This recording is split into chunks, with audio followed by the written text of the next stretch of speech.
Shalom dan selamat sejahtera dari kami di Hope Media Tuaran. Kami sangat senang untuk menyediakan program secara online ini untuk kita bersama. Dan harapan dan doa kami agar kita sentiasa berada dekat dengan Tuhan, sementara kita turut sama berganding bahu memerangi wabah COVID-19. Kami sentiasa coba mempelbagaikan isian program ini, dan sudah tentunya kali ini juga program kami akan membawa berkat besar untuk Anda. Seperti biasa, kita akan mulakan acara ini dengan satu lagu pilihan, diikuti dengan berdoa di rumah masing-masing. Untuk laporan mission, kita akan ditemani oleh MG Rachel Sarudim. Dan selepas itu, sekali lagi MG Max Malino sudah bersedia dengan info kesehatan, dan kali ini bertajuk Senarai Semak Muda Norma Baru di Gereja. Maklumat penting berkaitan norma kehidupan baru di bawah ancaman COVID-19. Selepas itu, saya sendiri akan menyampaikan ringkasan pelajaran sekolah Sabat bagi Sabat ini yang bertajuk Mengungsikan Firman. Dalam acara kebaktian khotbah, seperti biasa kita akan mulakan dengan satu lagu pujian dan sekali lagi disusuli dengan berdoa di rumah masing-masing. Untuk khotbah kanak-kanak, adik Gabriel Nino akan menyampaikan sebuah cerita menarik yang bertajuk The Prince from the River. Ia akan disusuli dengan bacaan persembahan dan persepuluhan yang akan disampaikan oleh Rini Lesaya. Untuk lagu khas, kita akan mendengar satu rekaman lagu bertajuk Kupilih Yesus oleh Young Harmony dari gereja Ron Labuaya.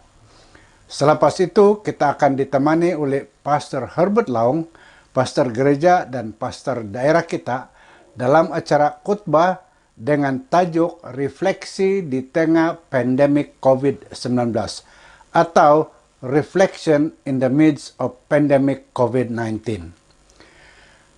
Kekal bersama kami dari mula hingga akhir untuk sama-sama menikmati berkat yang Tuhan sediakan melalui acara ini. Baiklah, mari kita mulakan acara ini dengan menyanyi satu lagu pujian dari buku LPMI nomor 93 bertajuk Jam Kita Tak Tahu. Mari kita nyanyi bersama.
Shalom, selamat hari Sabat dan salam sejahtera. Laporan mision kita pada Sabat ini bertajuk Doa dan Penganiayaan. Sebuah kisah mengenai seorang wanita dari negara Guinea yang bernama Maimuna Bangora, 29 tahun. Cerita telah disampaikan sendiri oleh Maimuna kepada Andrew McChesney, penulis laporan mision kita. Sila dengar ceritanya. Apabila kami didatangi oleh seorang Seventh-day Adventist, suami saya dan saya bercakap dengannya selama beberapa menit di kaki 5 rumah kami di Conakry, Guinea. Tetapi kemudian dia menyerahkan risalah kepada saya. Saya melihat perkataan Yesus dalam huruf yang kecil pada sudut risalah itu. Tanpa menyentuh risalah tersebut, saya menyuruhnya memberikan risalah itu kepada suami saya, Alpha. Risalah itu dalam bahasa Prancis yang tidak difahami oleh Alpha. Dia memaksa saya memegang risalah itu. Baca ini untuk saya, katanya. Saya melemparkannya ke tanah. Saya bukan seorang Kristen, kataku. Saya tidak boleh menyentuh sesuatu seperti ini. Saya membuka pintu dan masuk ke dalam rumah. Saya tidak mahu mendengar mengenai agama Kristen. Selain itu, sudah tiba masanya untuk doa petang. Tetapi saya tidak dapat berdoa, saya sangat kecewa sehingga minda saya tidak dapat memberi tumpuan. Saya boleh mendengar pelawat Adventist itu bercakap dengan suami saya di kaki 5. Dia bertanya kepada Alpha sama ada dia mempunyai permohonan untuk didoakan. Saya memerlukan pekerjaan, kata Alpha. Dia adalah seorang juru elektrik yang terlatih. Juga, apabila saya mendapat uang, ia terlalu cepat habis. Istri saya mempunyai kesukaran dalam kehamilan. Tolong berdoa untuknya. Setelah mendengar kata-kata itu, saya berjalan keluar dan memberitahu sesuatu kepada orang Adventist itu. Satu perkara yang suami saya pun tidak tahu. Semasa lawatan terakhir saya ke hospital, dokter memberitahu saya bahwa bayi dalam kandungan saya sudah mati. Suami saya terkejut dengan berita itu. Tolong berdoa untuk saya. Saya meminta kepada orang Adventist itu. Dia berdoa, jika bayi itu harus datang, tolonglah Tuhan, berikan dia bayi itu. Tetapi jika tidak, biarlah kehendakmu terjadi. Apabila dia selesai berdoa, dia mengutip risalah di tanah kaki 5 itu dan menulis namanya, Tranquil Faciduno, dan nomor telepon bimbitnya pada risalah itu. Dia menyerahkan risalah itu kepada Alpha dan berkata, mungkin istrimu akan menyimpan ini dan membacanya juga kepadamu suatu hari nanti. Sebaik saja dia pergi, saya mengoyak risalah itu dan membuangnya. Saya suka doanya, tetapi saya tidak mahu sebarang kaitan dengan agama Kristennya. Malam itu saya tidur dengan baik untuk kali pertama dalam beberapa bulan. Kesakitan dan pendarahan reda. Apabila saya pergi ke hospital, saya diberitahu bahwa dokter telah membuat kesilapan. Sebenarnya saya tidak hamil. Kemudian anak kecil saya Anthony jatuh sakit. Saya membelikan dia obat di hospital, tetapi obat itu tidak berkesan. Saya teringat bahwa penyakit saya hilang setelah Tranquil berdoa. Kenapa saya membuang risalah itu dengan nomor teleponnya? Saya memarahi diri saya sendiri. Keesokan harinya, ketika saya sedang memikirkan nomor telepon itu, saya mendengar ketukan di pintu. Orang itu ialah Tranquil. Saya sangat gembira karena kamu ada di sini, saya menangis.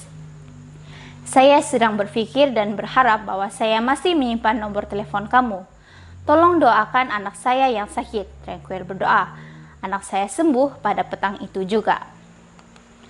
Alpha dan saya kagum, tetapi saya masih tidak mahu pergi ke gereja. Walau bagaimanapun, saya sentiasa mengingati doa Tranquil itu. Jadi saya memutuskan untuk pergi ke gereja selepas sebulan. Saya sangat tersentuh oleh khotbah dan memutuskan untuk hadir setiap hari Sabat. Namun, Alpha hanya pergi selama 2 Sabat. Dia berhenti apabila rakan-rakan memberi amaran kepadanya bahwa dia akan kehilangan kewarasannya. Alpha juga tidak mahu saya hadir, tetapi saya pergi tanpa memberitahu dia. Selepas beberapa ketika, dia menyadari bahwa saya meninggalkan rumah setiap hari Sabat. Rakan-rakan memberitahu dia bahwa mereka telah melihat saya memasuki gereja. Alpha mula memukul saya, Pernah satu kali dia memukul saya dengan terus sehingga saya terpaksa pergi ke hospital. Tetapi saya tetap pergi ke gereja. Saya belajar di kelas sekolah Sabat bagaimana untuk hidup dengan lebih baik. Tranquil yang saya ketahui kemudiannya adalah perintis misi global, memberikan saya pelajaran Alkitab. Saya memutuskan untuk menjadi seorang Kristen apabila kami membaca tentang Sabat hari ke-7 dalam Hukum 10. Alfa masih memukul saya. Setiap kali saya membuka mulut saya untuk bercakap, dia menampar saya dan enggan bercakap dengan saya. Kami tidak lagi berkongsi katil yang sama dan dia enggan menyara anak-anak kami. Saya berdoa untuknya setiap hari. Salah satu ayat Alkitab kegemaran saya ialah Yohanes 14 ayat 1, di mana Yesus berkata, "Janganlah gelisah hatimu, percayalah kepada Allah dan percaya juga kepadaku. Walaupun saya dianiaya, namun saya mempunyai ketenangan pikiran karena saya mempunyai Kristus." Bolehkah Anda berdoa untuk saya? Bersama dengan Tuhan, kemenangan berada di pihak kita. Suami saya akan menjadi seorang Kristen suatu hari nanti. Sebahagian daripada persembahan Sabat ke-13 pada suku tahun ini akan membantu membina Akademi Kobaya, sekolah tadika hingga menengah di mana anak-anak Maimona dan anak-anak lain boleh bersekolah di Conakry, Guinea. Terima kasih kerana mengingati Maimona dan pekerjaan Adventist di Guinea dalam doa Anda. Shalom, Tuhan memberkati. Shalom, saudara-saudara dalam Kristus. Mari kita luangkan sedikit masa untuk senarai semak mudah bagi norma baru di dalam gereja. Sumber bagi pendidikan kesehatan ringkas ini boleh didapati di pautan ini. Walau bagaimanapun, perkongsian saya pada kali ini tidak semestinya mewakili pendirian semasa Kementerian Kesehatan Malaysia. Mohon patuhi arahan semasa dari pihak berkuasa. Nah, ayo kita teruskan. Apa senarai semak yang mudah bagi norma baru di dalam gereja? Pertama, bagi anggota gereja yang mempunyai penyakit kronik dan juga anggota yang berisiko tinggi jika dijangkiti, seperti warga tua dan anak-anak kecil. Kedua, pastikan persediaan untuk menerima anggota untuk datang ke gereja telah disediakan. Saringan suhu badan, rekod kehadiran, dan bahannya kuman ataupun sanitizer perlu ada. Ini sangat penting, terutama gereja yang menerima tetamu. Ketiga, pastikan anggota yang datang menggunakan mask, sama ada 3-ply medical mask ataupun fabric mask. Langkah kedua ini berfungsi untuk memastikan tidak ada yang bersimptom dan merendahkan risiko pendedahan kepada jangkitan. Keempat, pastikan jumlah yang hadir dalam bangunan adalah dihadkan.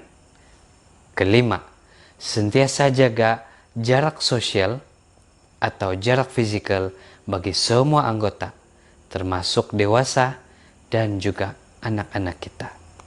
Keenam, penggunaan tandas pada satu masa juga harus dihadkan jika boleh.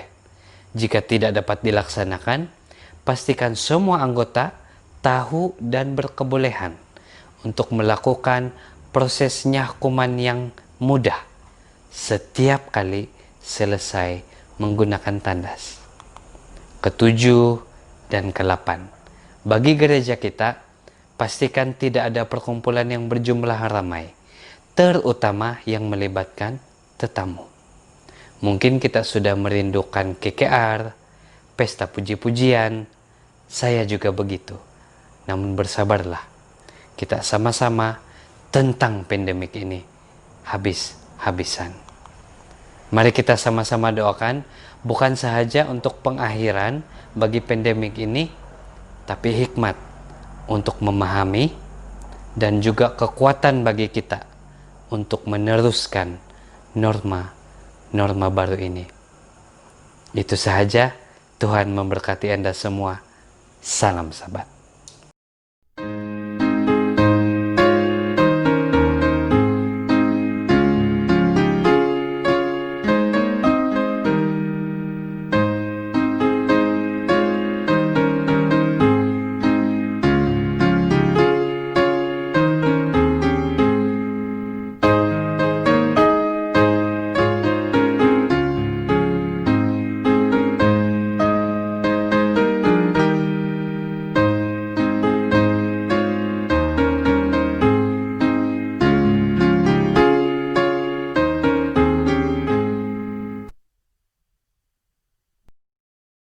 Salam dan selamat sejahtera. Sekali lagi kita bertemu dalam seri ringkasan pelajaran sekolah Sabat untuk Sabat yang ke-7 bertajuk mengungsikan firman Tuhan. Ayat hafalan kita terdapat di dalam Yesaya 55 ayat 11. Demikianlah firmanku yang keluar dari mulutku, ia tidak akan kembali kepadaku dengan sia-sia, tetapi ia akan melaksanakan apa yang kukehendaki dan akan berhasil dalam apa yang kusuruhkan kepadanya. Mari kita berdoa. Bapa di surga, ketika kami menghuraikan ringkasan pelajaran sekolah Sabat kali ini, biarlah Roh Kudus Tuhan menemani kami di mana saja kami berada. Dalam nama Yesus kami berdoa. Amin. Yesus berkata, kitab suci bersaksi tentang aku. Ini dalam Yohanes 5 ayat 39. Yesus adalah tema utama dalam Alkitab. Itulah sebabnya Alkitab itu sangat berkuasa. Tuhan telah menyatakan dirinya kepada umat manusia di dalam pelbagai cara. Namun Alkitab adalah cara yang paling terperinci. Ia bukan sekadar sebuah buku yang hanya boleh dibaca, malah ia juga boleh dimakan. Ini dalam Yehezkiel 3 ayat 3. Kita mesti membiarkan kitab suci memenuhi pemikiran kita, mengubah kita, dan memberikan kita kekuatan untuk berkongsikan tema utamanya dengan orang lain, yaitu kasih dan sifat Yesus Kristus. Huraian ringkasan kita ialah berdasar kepada dua serangkai pertanyaan utama seperti berikut. Apakah yang Alkitab katakan mengenai dirinya, yaitu kualitinya dan kuasa menciptanya? Yang kedua, apakah yang kita boleh lakukan dengannya, yaitu memanfaatkan semua faedahnya, percaya pada janji-janjinya, dan mengungsikannya kepada orang lain. Pertama, kita lihat kualitinya. Mazmur 119 ayat 105 berkata, firman-Mu itu pelita bagi kakiku dan terang bagi jalanku. Alkitab dilambangkan melalui pelbagai simbol yang menyatakan kualitinya, yaitu kemampuannya. 5 di antaranya yang paling dikenali adalah seperti berikut. Simbol pertama adalah terang dan yang kedua adalah cahaya. Di dalam ayat yang kita baca tadi, Mazmur 119 ayat 105 berkata, firman-Mu itu pelita bagi jalanku dan cahaya yang menerangi jalanku. Kedua-dua lambang, yaitu terang dan cahaya, membawa kita kepada dua perkara penting. Terang menuntun kita kepada jalan yang benar, dan ayat tertentu di dalam Alkitab yang diputar belitkan oleh sesetengah pihak untuk mendukung fahaman mereka, dan ini akan membawa kepada jalan yang sesat. Cahaya dari firman Tuhan akan menunjukkan kepada kita makna dan rencana Allah yang sebenar untuk kita. Saudara yang dikasihi Tuhan, firman adalah untuk menerangi jalan kita. Kita harus berhati-hati agar tidak menggunakan firman itu sebagai tongkat untuk berjalan. Ada sesetengah fahaman yang memetik ayat Alkitab untuk mendukung fahaman yang sudah sedia terbentuk di dalam mindanya. Ketiga, firman Allah bagaikan api dan tukul. Yeremia 23 ayat 9 berkata, firmanku bagaikan api dan bagaikan tukul yang menghancurkan batu. Namun ramai orang menyalahgunakan ayat ini dan menggunakan firman Tuhan sebagai alat pemukul. Itu bukan yang dimaksudkannya.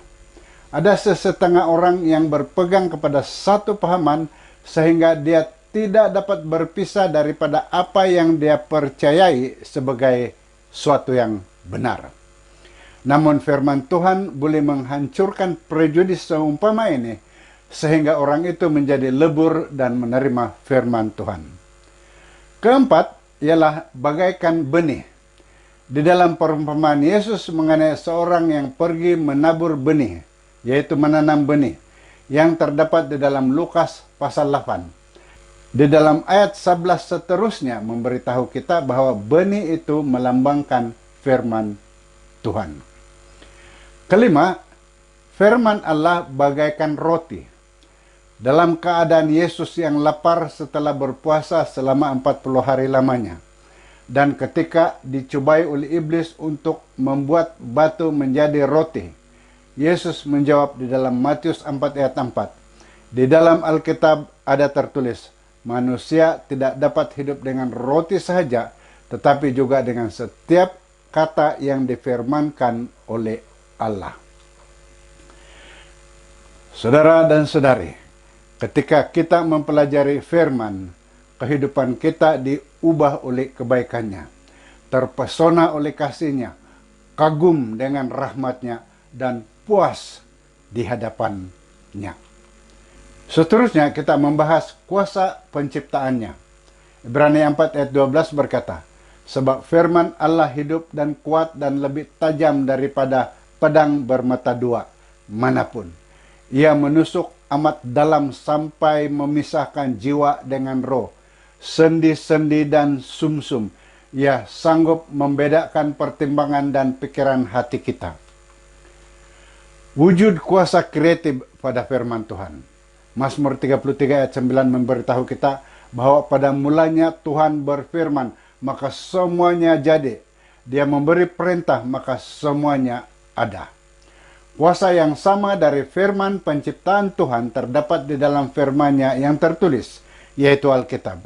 Roh yang sama yang bekerja pada penciptaan telah mengilhamkan kitab suci.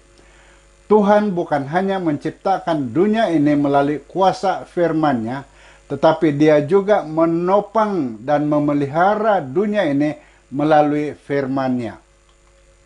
Kuasa yang sama yang ada di dalam firman Tuhan yang diucapkannya juga ada di dalam firman-Nya yang tertulis. Roh Kudus dapat membuat ciptaan baru dari kita. Kita hanya perlu membiarkan Dia bekerja di dalam kehidupan kita semasa kita membaca Alkitab.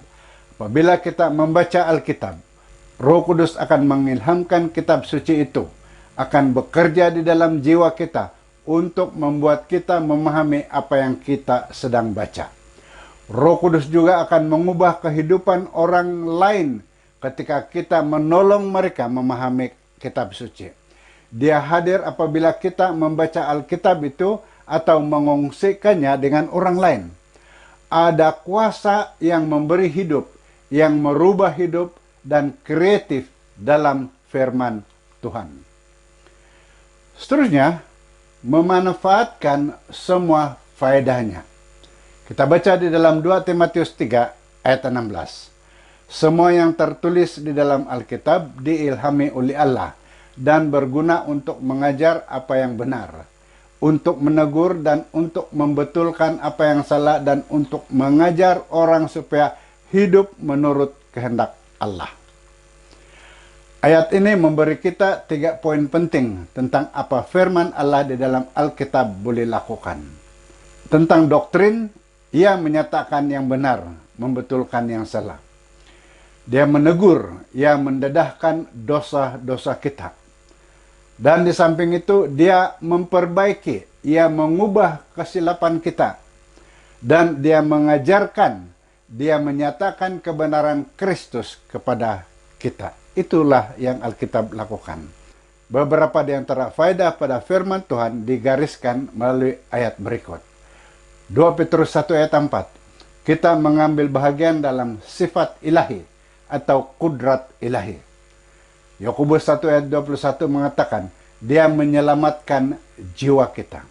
Kisah 20 ayat 32 berkata, kita juga menjadi pewaris kepada bahagian untuk orang yang dikuduskan. Dan 2 Timotius 3 ayat 15 dan ayat 17. Dia membuat kita bijak, sempurna, dan bersedia untuk setiap pekerjaan. Sedang penuntun yang dihormati, apabila kita melihat Yesus dalam firman-Nya, kita menjadi lebih serupa dengannya. Memberi kesaksian bukan sekadar mengungsikan kebenaran abadi yang terdapat di dalam firman Tuhan.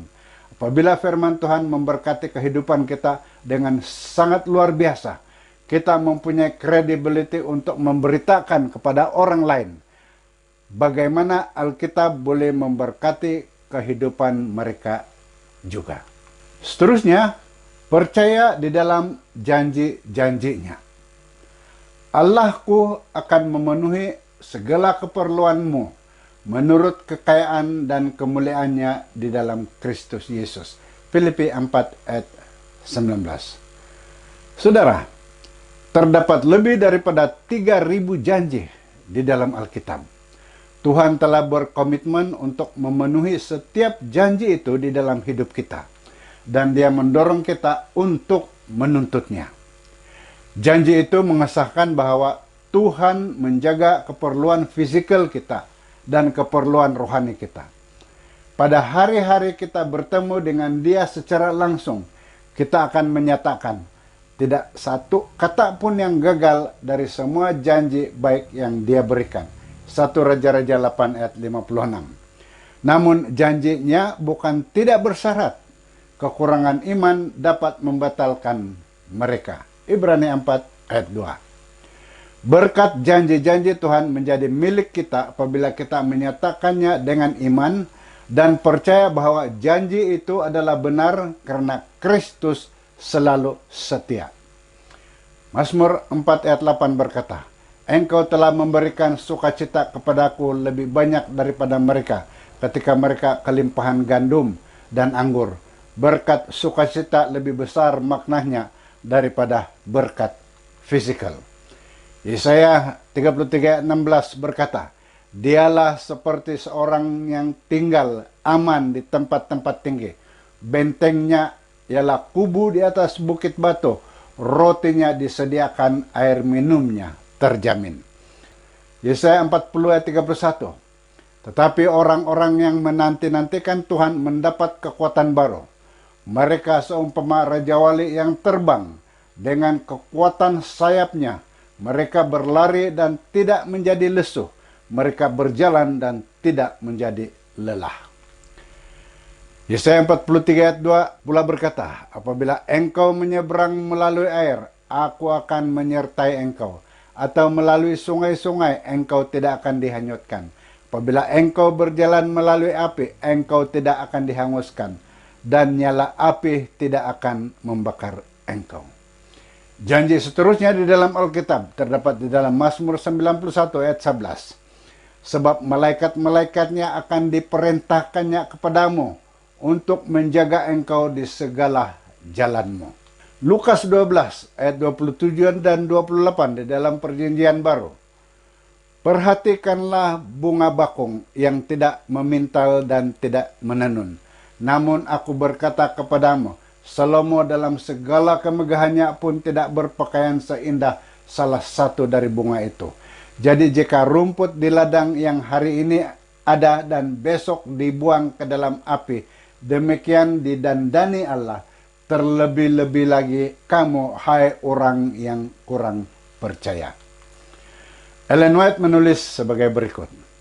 Kitab suci harus diterima sebagai firman Tuhan kepada kita. Bukan sekadar ditulis semata-mata tetapi diucapkan. Demikianlah juga dengan semua janji firman Tuhan. Di dalamnya Dia berbicara kepada kita. Secara individu berbicara secara langsung seolah-olah kita mendengar suaranya. Dalam janji-janji inilah Kristus menyampaikan kepada kita rahmat dan kuasa-Nya. Ia berupa daun dari pohon yang untuk penyembuhan bangsa-bangsa. Dalam ia diterima dan diterapkan, ia harus menjadi kekuatan sifat, inspirasi, dan pelengkap bagi kehidupan. Seterusnya, mengungsikannya.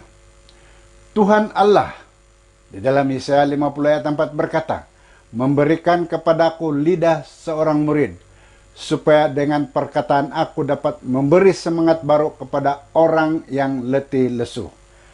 Setiap pagi ia mempertajamkan pendengaranku untuk mendengar seperti seorang murid. Tuhan membangunkan telinga kita, memberi kita hikmat ketika kita belajar firman Allah di dalam Alkitab setiap hari.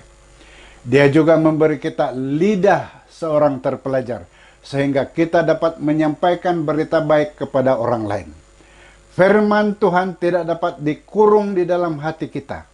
Sukacita terhadap keselamatan mendorong kita untuk menggunakan setiap peluang untuk menyampaikan mesejnya dengan mereka yang tidak tahu mengenainya. Paulus memerintahkan kepada kita hal-hal berikut. Di dalam 2 Timotius 4 ayat 2. Beritakanlah firman, siap sedialah baik atau tidak baik waktunya. Nyatakanlah apa yang salah, tegurlah dan nasihatilah dengan segala kesabaran dan pengajaran. Berita gembira adalah untuk dikongsikan. Fikirkan waktu-waktu di dalam kehidupan Anda, di mana Anda dibahagiakan oleh berita yang menggembirakan ini. Mungkin ada hari yang sangat berbahagia, yang kita tidak sabar-sabar untuk mengungsikan dengan orang lain. Demikianlah juga dengan firman Allah yang telah membawa keselamatan kepada kita. Ia harus dikongsikan, ia harus diberitakan kepada orang lain, sama ada melalui kita menyampaikannya, melalui perbualan kita, melalui gaya hidup kita, dan melalui pergaulan kita dengan orang lain setiap hari. Saudara yang dikasihi Tuhan, untuk mengakhiri, saya memetik sekali lagi tulisan Ellen White. Begitu seseorang datang kepada Kristus, maka begitu cepat pula lah lahir di dalam hatinya satu kerinduan untuk memberitahukan kepada orang lain betapa indah berkat persahabatan yang diperolehinya di dalam Yesus Kristus. Kebenaran yang menyelamatkan dan menyucikan tidak dapat dipendam di dalam hatinya. Jika kita sudah menggunakan pakaian kebenaran Kristus dan diisi kegembiraan dengan rohnya yang tinggal di dalam kita, maka kita tidak dapat hanya tinggal berdiam-diam sahaja. Shalom dan Tuhan memberkati. Mari kita berdoa. Bapa di surga, di dalam kami mengungsikan firman Tuhan melalui kehidupan kami seharian, biarlah kami sentiasa ditemani oleh roh Tuhan yang telah mengilhamkan ciptaan dunia dan telah mengilhamkan kitab suci. Biarlah itu membawa kami lebih dekat kepada Tuhan, lebih bersedia menerima kedatangan Tuhan yang kedua kali. Dalam nama Yesus kami berdoa. Amin. Kita jumpa lagi.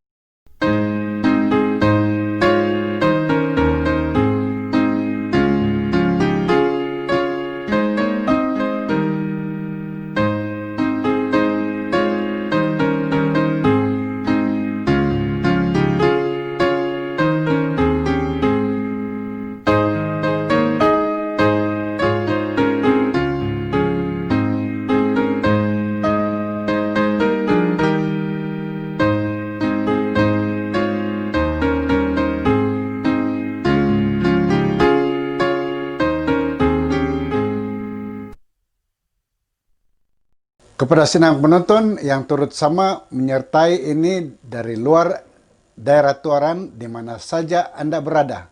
Selamat menonton dan Tuhan memberkati kita bersama. Kita teruskan acara kebaktian kita dengan menyanyi lagu pujian yang terdapat di dalam LPMI nomor 88, Bila Sangkakala Tuhan Bunyi Kiamat Tiba. Mari kita nyanyi bersama.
and blessed Sabbath, everyone. Today I want to tell you a story entitled The Prince from the River. Prime Minister Joseph is now dead. All of Egypt shared his family's sadness. God had used Joseph the Hebrew to save Egypt from famine. He was a wise and beloved leader. Now he is gone.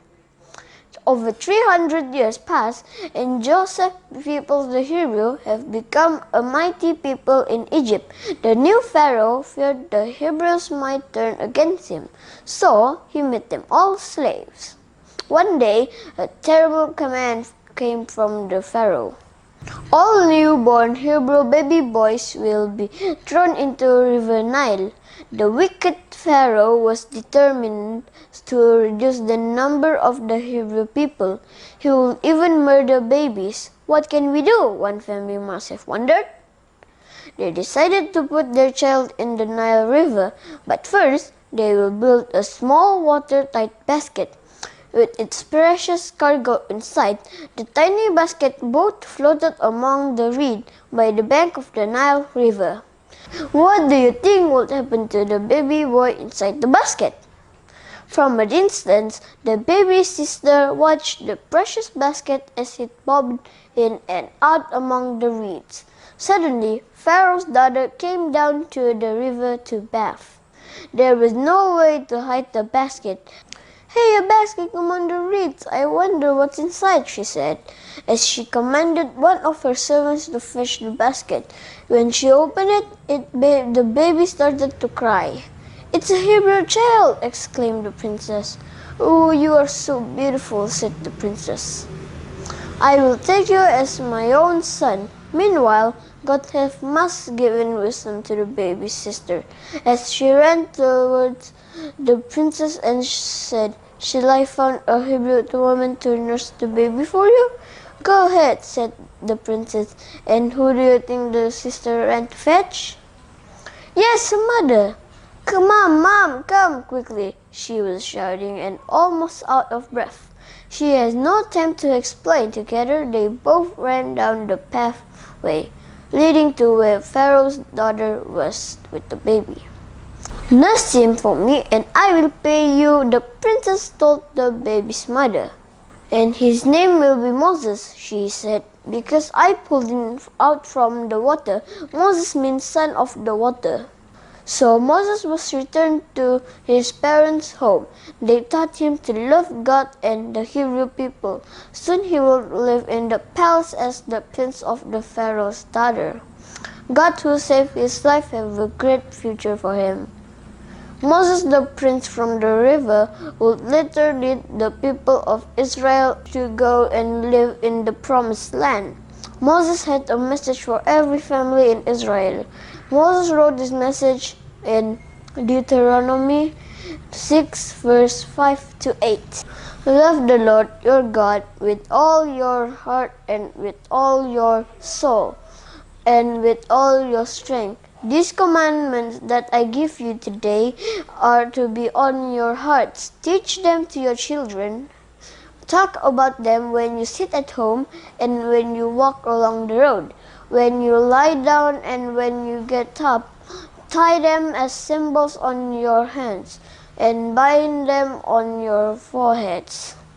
As we travel life's pathway on our way to the promised land, let us heed the wise teaching which is as good as it was in the days of Moses, as it is today. Shalom and God bless."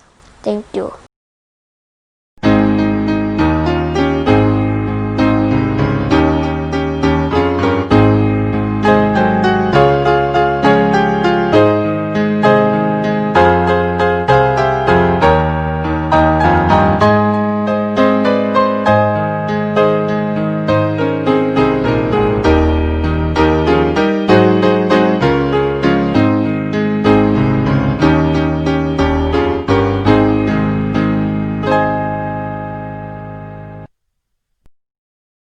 Shalom dan selamat sejahtera.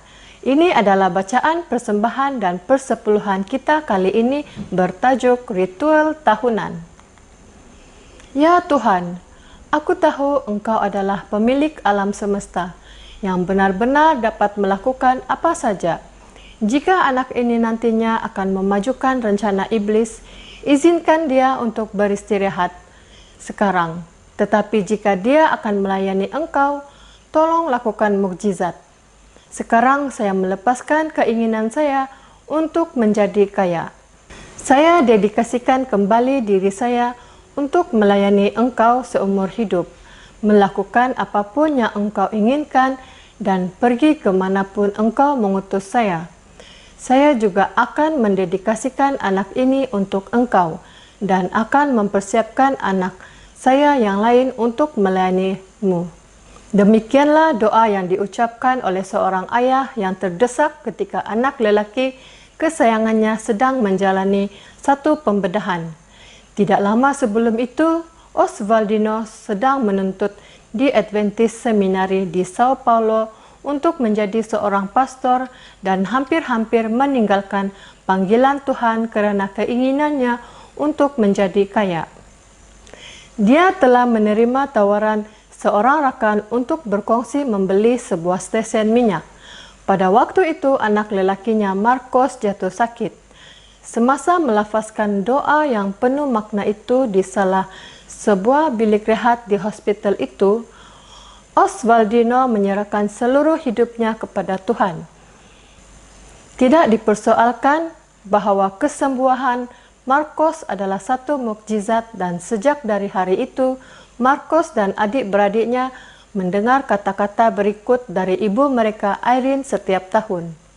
Ini persembahan hari jadimu sayang, tolong beritahu guru sekolah Sabat bahwa ulang tahunmu minggu lalu, dan jangan lupa memberikan persembahan itu, seperti yang kamu lakukan setiap tahun, kata ibunya, dan ini telah menjadi satu ritual tahunan mereka. Ketika Anda mengembalikan persepuluhan dan janji persembahan, minta Allah untuk memberikan Anda hati yang bersyukur yang akan menghormati Dia sepanjang tahun dalam kehidupan yang Dia berikan kepada Anda. Pujilah Dia saat Anda memberikan persepuluhan dan persembahan Anda hari ini. Shalom, Tuhan memberkati.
Ku tertawa kegirangan bersama temanku.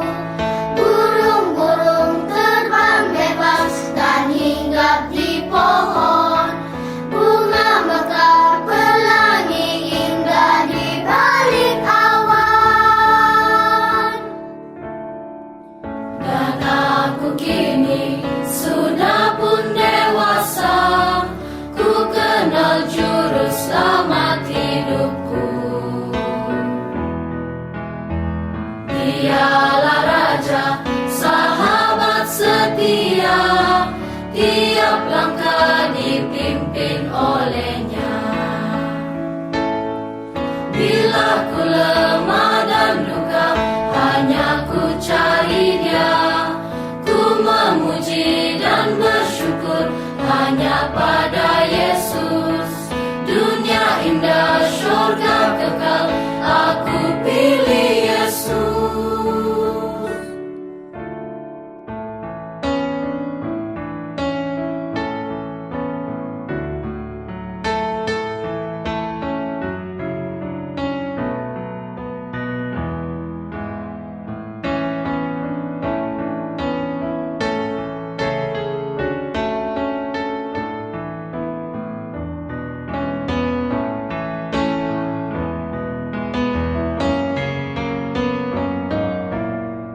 Dan aku kini sudah pun dewasa, ku kenal juru selamat hidupku. Dialah Raja, sahabat setia, tiap langkah dipimpin olehnya. Bila ku lemah dan duka, hanya ku cari Dia. Ku memuji dan bersyukur hanya pada Yesus. Dunia indah, surga kekal, aku pilih Yesus. Aku pilih Yesus. Aku pilih Yesus.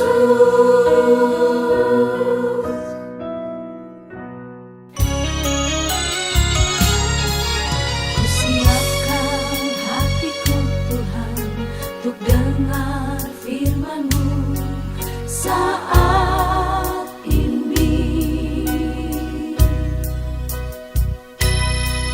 Ku sujud menyembah-Mu Tuhan, masuk hadirat-Mu saat ini.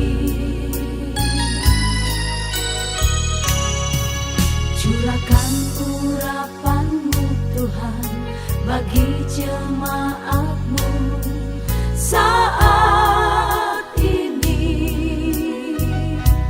Ku siapkan hatiku Tuhan untuk dengar firman-Mu.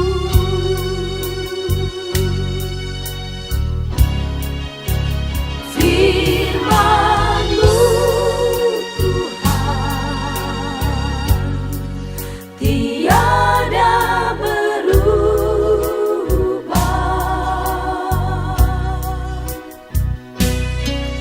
Dahulu, sekarang, selama-lamanya tiada berubah.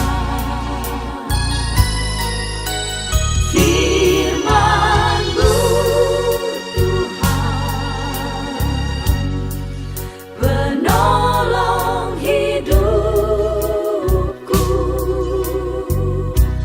Ku siapkan hatiku Tuhan untuk dengar firman-Mu.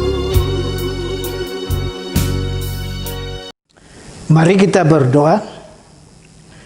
Tuhan Bapa kami yang bertakhta dalam kerajaan surga, kami mengucap syukur karena Engkaulah Allah yang pengasih. Pada saat ini kami percaya Tuhan hadir di dalam hati dan pikiran kami.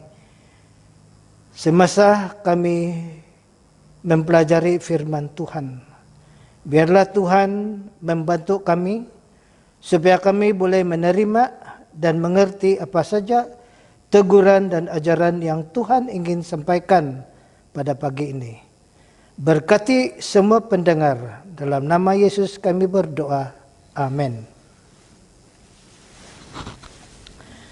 Kasih kurnia dan damai sejahtera dari Allah. Selamat pagi dan selamat hari Sabat kepada semua pendengar. Pada Sabat ini saya senang mengongsikan satu message yang berjudul Refleksi di tengah pandemik COVID-19 ataupun Reflections in the midst of pandemic COVID-19. Ayat inti kita pada Sabat ini terdapat daripada Wahyu 21 ayat 3. Wahyu 21 ayat 3 seperti ini. Lalu aku mendengar suara yang nyaring dari takhta itu berkata, lihatlah kemah Allah ada di tengah-tengah manusia dan ia akan diam bersama-sama dengan mereka. Mereka akan menjadi umat-umatnya dan ia akan menjadi Allah mereka. Pandemik COVID-19 telah mengubah kehidupan jutaan orang dalam cara yang tidak dapat jangkakan pada beberapa bulan yang lalu. Perubahan yang berlaku secara pantas telah mengejutkan kebanyakan orang. Kita coba menyesuaikan diri dengan kebiasaan baru, dengan harapan pandemik akan berakhir tidak lama lagi. Walaupun sukar untuk kita meramal jangka masa pandemik dan kesannya kepada semua. Dalam kehidupan seharian saya semasa PKP, saya telah merenungkan beberapa prinsip berdasarkan perspektif saya sebagai seorang Kristen dengan dunia kita sekarang. Dan pada Sabat ini saya ingin mengongsikan beberapa perkara. Yang pertama, kehidupan ini adalah singkat dan manusia adalah lemah. Yakobus 4:14 mengatakan, sedang kamu tidak tahu apa yang akan terjadi besok. Apakah arti kehidupanmu? Hidupmu itu sama seperti uap yang sebentar saja kelihatan lalu lenyap. Krisis dalam kehidupan mengingatkan bahwa kita semua lemah dan mudah dijangkiti penyakit. Malah boleh meninggal secara tiba-tiba. Secara umumnya, manusia membuat rancangan untuk masa depan mereka. Tetapi mereka tidak dapat mengawal kehidupan mereka. Walaupun manusia kadangkali percaya mereka boleh mengawal.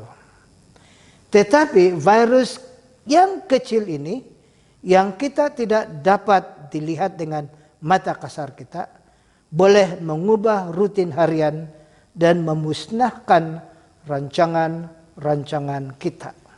Yang kedua, setiap nyawa adalah berharga. Setiap insan diciptakan dalam image Tuhan. Kejadian 1:27 mengatakan, maka Allah menciptakan manusia itu menurut gambarnya. Menurut gambar Allah diciptakannya dia. Lelaki dan perempuan diciptakannya mereka. Ini adalah asas kepada nilai dan maruah semua manusia. Alkitab memberitahu bahwa Tuhan adalah sumber kehidupan. Maka kita harus melindungi dan menghargai setiap insan. Kehidupan seseorang tidak dapat dinilai, dan apapun kesukaran yang kita lalui, kita harus berjuang untuk melindungi setiap nyawa. Yang ketiga, Tuhan ada berserta kita dan Dia adalah tempat pelindungan di tengah-tengah taufan dan malapetaka yang kita hadapi. Sama ada masalah-masalah kita itu kecil atau besar, atau sama ada akibat masalah-masalah tersebut kelihatan mustahil untuk ditanggung, Tuhan adalah satu-satunya sumber keselamatan dan kita boleh percaya akan Dia. Tuhan sentiasa peduli seperti mana dikatakan oleh Raja Daud di dalam Mazmur 122 ayat 5 mengatakan, Tuhanlah penjagamu, Tuhanlah naunganmu di sebelah tangan kananmu. Saya percaya kita telah mengalami dan merasai kasih Tuhan sepanjang kehidupan kita. Tuhan Yesus memberi ketenangan kepada kita. Kita telah dengar bahwa di Amerika Serikat jualan senjata meningkat secara mendadak dan pembelian panik telah berlaku sehingga benda-benda seperti tisu tandas hampir tidak terkawal. Tuhan tidak memberi kita roh ketakutan, tetapi kuasa, kasih, dan kawalan diri. Rasul Paulus menulis kepada Timotius dan juga untuk kita. Di dalam 2 Timotius 1:7 mengatakan, sebab Allah memberikan kepada kita bukan roh ketakutan, melainkan roh yang membangkitkan kekuatan, kasih, dan ketertiban. Ayat ini membolehkan kita untuk menghadapi apa sahaja keadaan dengan yakin dan tenang. Nabi Yesaya juga mengatakan di dalam Yesaya 26:4, percayalah kepada Tuhan selama-lamanya, sebab Tuhan Allah adalah gunung batu yang kekal. Yang keempat, kasih sesama manusia adalah bukti dasar iman kita. Dalam masa krisis, kasih ikhlas kita untuk orang lain adalah terang kepada dunia yang digelapkan oleh masalah-masalah. Kasih ini adalah kukuh dan Yesus telah menunjukkannya dengan kematiannya di kayu salib. Di dalam Yohanes 13:34-35, Yesus mengatakan, Aku memberikan perintah baru kepada kamu, yaitu supaya kamu saling mengasihi sama seperti aku telah mengasihi kamu. Demikian pula kamu harus saling mengasihi. 35. Dengan demikian semua orang akan tahu bahwa kamu adalah murid-muridku, yaitu jikalau kamu saling mengasihi. Mungkin satu amalan yang kelihatan sederhana, tetapi penting pada masa ini adalah dengan menjaga jarak dari satu sama lain. Tidak semestinya untuk diri kita, tetapi untuk melindungi orang lain. Kita harus melakukan apa yang perlu untuk menjaga kebajikan orang lain.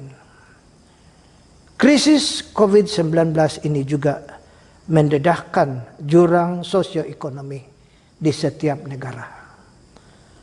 Malangnya orang yang miskin adalah antara yang terkesan dari pandemik ini.